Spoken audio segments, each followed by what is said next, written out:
America and in the rest of the world starting in 2008, because I think that you can sort of look at that crisis that Argentina had on a small scale. I even think that we were sort of a case study in a way. The powers that be sort of said, let's sink Argentina into a full-fledged crisis and see how the whole system works, the crisis system works, and how we can micro or macro manage it. And they did it very well to their interests, not to ours. But it helps to understand what is happening ever since 15 September 2008 in America and in the rest of the world. So do you think that we're on borrowed time? Is that how you feel? Yes, because we were on borrowed time too.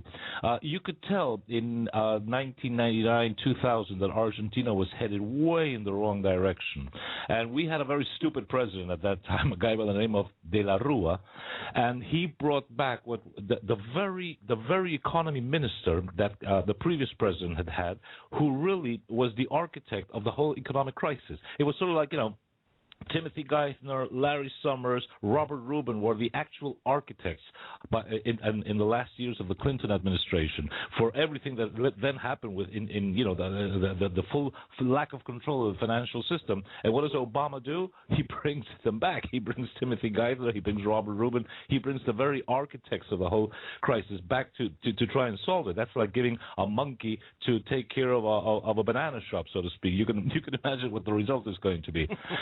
And in that, I would just, if you allow me, I would just like to briefly mention that, everybody talks about, or they talked about Bernie Madoff and his Ponzi pyramid scheme. Right. And what people don't realize is that if you look at it, the whole global financial system or Argentina's financial system on a smaller scale, they are all global Ponzi pyramids. And like every good pyramid, a good pyramid has four sides.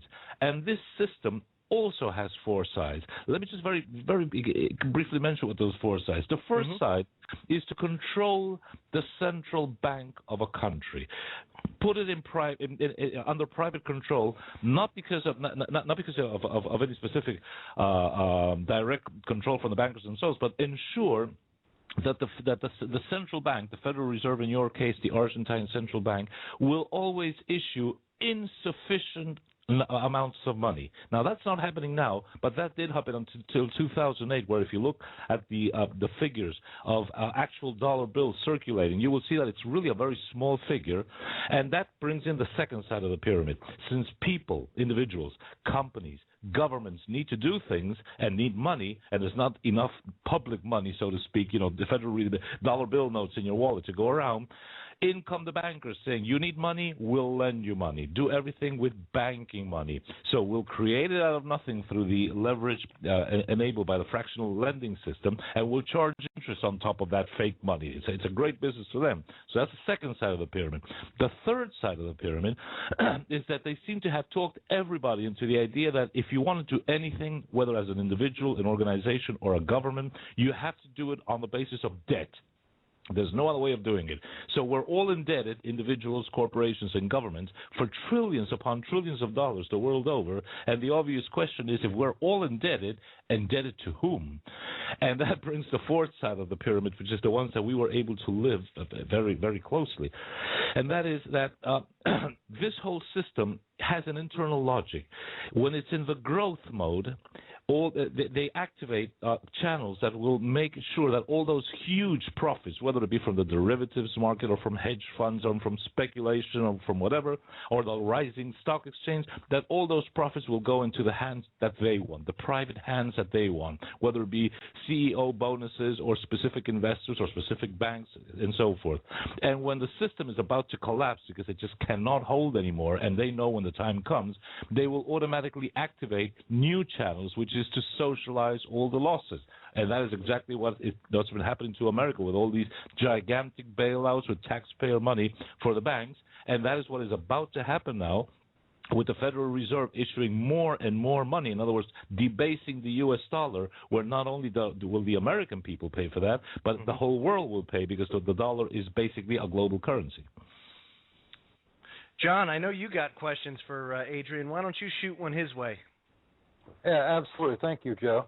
Adrian, the Federal Reserve can print money, endless amounts of money, and they can keep throwing more money at this economy and call it quantitative easing, while most of Europe is instituting austerity measures.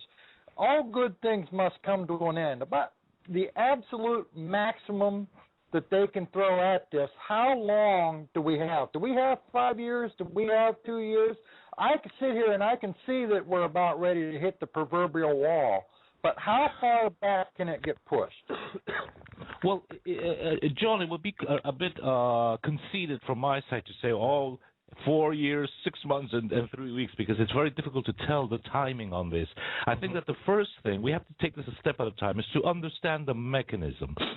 When you understand the mechanism, you can start sort of saying, okay, let's start putting a timeline on this. Let me give you an example. Why do I think, maybe I'm wrong, that the mechanism, and I described it in much greater detail in a couple of videos. I just tried to make a very, very, quick recap. Why do I think that this four-sided Ponzi pyramid global financial system works the way I just mentioned? In other words, controlling public money, replacing it with banking, private money, making us all believe that you have to do everything on debt, and then having this cyclical mechanism I just mentioned of privatizing the profits and socializing the losses. Because in Argentina, the cycle itself is very short. In other words, every 15 to 17 years, Argentina collapses. As I said, we collapsed in 75, we collapsed in 1989, we collapsed in 2001 and 2002, and I tremble to think when we're going to be collapsing next. In the world, or in America especially, the powers that be were able to make the whole cycle last 80 years. In other words, the Great Depression in 1929, 1930, and then they made it last until 2007, 2008. That's almost 80 years. So for you guys, the last time that this major collapse had occurred, the 1930s, for most of you, especially you, Joe, that you're the youngster in the group. For you, it's just a black and white picture that you've seen in textbooks saying these are people lining up in the 1930s for, I don't know, a dish of soup at a community kitchen. You never actually lived it yourself, or at most you might remember that your granddad said, oh, the Great Depression, it was terrible. You didn't know how bad we had it. We had the Hoovervilles and nobody had a job and everything. It's something that you read about or some old guy told you about, but you never actually lived through it. However, I've got kids who are in their late 20s and early 30s, and the last crisis, they lived through it. They know. They were affected tremendously by it. So there's a big difference between what you read in a textbook when you try to understand it and what you actually live through yourself. So in the case of Argentina, it's like every 17 years or so. In the case of America, I think that probably the most tragic years, going back to what you were mentioning at the beginning of the show, what was just said about quantitative easing, is that Obama lost the two critical, vital years, early 2009 until today, where he could have taken all the necessary measures, and he did not take one single measure except continuing to help the big banks, and that is all he did. So now they have in other words, they put in tons of money into the banks, into AIG, even saving GM, and now they realize that it just didn't work. The thing just it's spiraling downwards. So what's the Fed going to do? What's Mr. Bernanke going to do now? Quantitative easing too. He's going to put even further money into it. And now let me just rewind to our hyperinflation crisis of 1989. What is hyperinflation? What is inflation basically? Yes, it's when the government issues a lot of money. Okay, they issue a lot of notes. But as long as you have trust in the money, and it's like the naked emperor. Everybody sees he's naked, but nobody dares to say, hey, the emperor is naked, until one little girl, very innocently, says, hey, the emperor is naked, and she is saying what is obvious to all. With inflation, the same thing happens. Nobody dares say, hey, the dollar is really a hyperinflated currency. But the day that happens, there will be a run. Like when they tell you, hey, your bank is bust, what does everybody do? They run to the bank. Mm-hmm. Literally a run on the bank. So the day we have the loss of trust in the public in America and throughout the world in the U.S. dollar, you will have a run that might literally run its course in 24 hours. That's the terrible part. And you stated that Argentina has had 3 collapses within your lifetime. How did they handle their economic collapse? Did they print more money and throw at it, or did they issue some severe austerity measures like they're doing in Europe? Well, austerity measures, John, are always there because austerity measures are what's normally required, at least in weaker countries like our own, by the IMF. Although, mind you, I remember that in the 70s, the IMF also required austerity measures of more powerful countries like Britain. So the austerity measure is always there because when you have these collapses, the powers that be will always find a way of socializing these losses, and they do that through control over government, saying government, you have to raise taxes, you have to lower social benefits, or what's happening in France, your people cannot retire at 60, they're going to have to retire at 62, and let's see what happens because they might end up retiring at 64. We don't know yet. In other words, there are a whole myriad of mechanisms whereby you can socialize all these losses and so forth. But what normally happens, and in the case of Argentina, it really goes into the nitty-gritty of the problem, because just before our last collapse in 2001, 2002, as I say, the government was not issuing enough public money, public pesos, like the money. I call public money the banknotes you have in your wallet. I mean, that's real money. Everything else is fake. It's just something that appears on the screen on your ATM machine, or some bank prints on a paper when they send you the statement of account. That's not money. I mean, it's money as long as the whole system works. When the system collapses, I mean, it's like the ATM screen just going off. It's off, and that's it. You have nothing there. At least the dollar bills you have in your wallet still have some value, and they will continue having some value for a while. Well, that public money, as I call it, the Argentine government, they were so put up against the wall by the IMF that they did not issue sufficient pesos for the needs of the national economy. And what happened? We have 24 provinces, like you have states in America. Of those 24 provinces, 16 said, hey, hold on a minute, I've got to pay the teachers' salaries, I've got to pay the police, I've got to pay the fire brigade, I've got to pay a whole host of everyday things. And each province started to issue their own provincial money, which was technically a bond, but it worked like local money because they made it look like almost a counterpart of the real national or federal money. And what happened? It worked because teachers received their salary in that money, but they realized that they can then go to the grocery store and pay for their groceries with that, and they could even pay their taxes with that, and they can pay for their gasoline with that, and even among several of those provinces, they would even accept each other's provincial money. So it worked. But what is it? It works so well, and as I say, you go into the nitty-gritty of what money really is, that it did not have inflationary effect. Why? Because the provinces were merely monetizing the economy to its real need.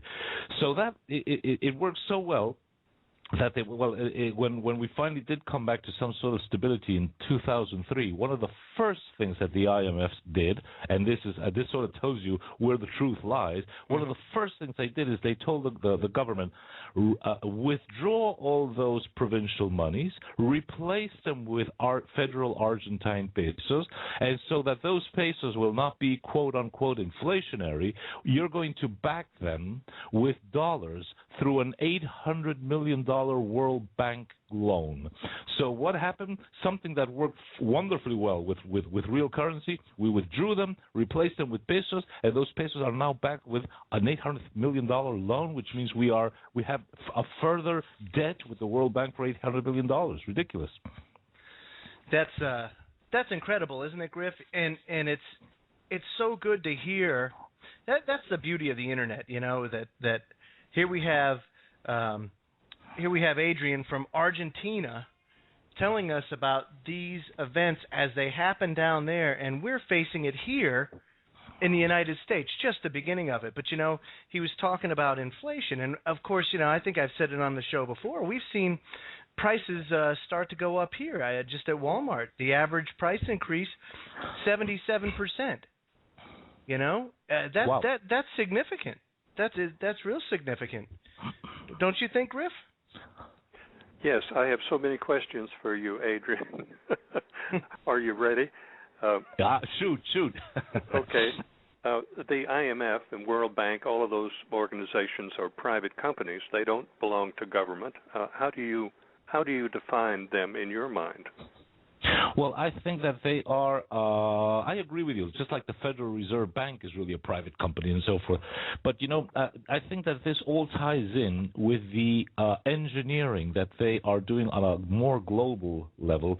I mean, you guys know that since the end of World War II, even before, but let's just